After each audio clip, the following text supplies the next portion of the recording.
एक 1.5 क्विंटलची बाई होती. तिच्या घरी एकदा चोर आले. चोर चोरी करू लागला. तेवढ्यात ती बाई उठली आणि त्या चोराला बघितलं. जशी बाई ती दरवाजासमोर गेली, जसा चोर आला तसाच धडकला, तसाच आपटला.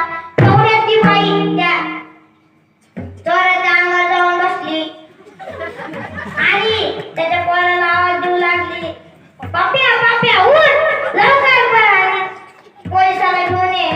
पाप्या पाप्या उठ लवकर पळ आणि पोलिसाला घेऊन ये. पप्या उठला आणि दरवाजापाशी जाऊन आईला म्हणाला, आई माझी चप्पल सापडेना.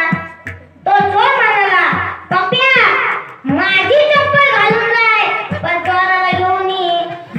तू जर का पोलिसाला घेऊन ये, तू जर का पोलिसाला घेऊन नाही आला तर माझं काही खरं